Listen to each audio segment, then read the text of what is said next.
Ne söyledi? Yok valla bu sene 4 senedir kullanıyor da 2024-2025 eğitim ve öğretim yılının başlamasıyla bizler de Bursa Umut Kervanı olarak kırtasiye yardımlarımızı hazırladık ve şu anda dağıtmaya başladık.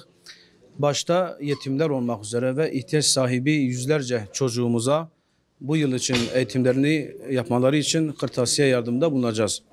Bu noktada Allah-u Teala Azze ve Celle desteklerini esirgemeyen ve yardımlarını bize veren bütün hayırseverlerimizden Allah razı olsun. Tabii bununla beraber her yıl düzenli olan yardımlarımızdan bir tanesi kırtasiye yardımıdır. Yani malumunuz bizler Umut Kervanı olarak hem gıda yardımı yapıyoruz, hem et yardımı yapıyoruz, hem bir bot, bir mont kampanyasıyla kışın çocuklarımıza dağıtıyoruz.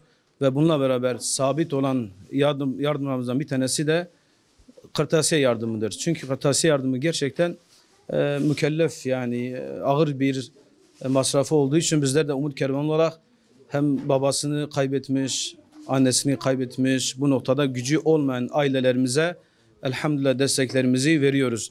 Tabii bu işler hayırseverlerle oluyor. Eğer ki hayırseverler bizlere desteklerini ne kadar verse biz de o kadar aileye ulaşmaya çalışacağız.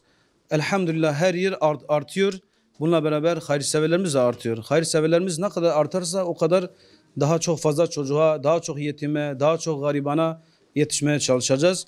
Bundan dolayı Allah-u Teala Azze ve Celle 2024-2025 bu eğitim ve öğretim yılını bütün öğrenci kardeşlerimize hayırları getirmesini Yüce Allah'tan niyaz ederim.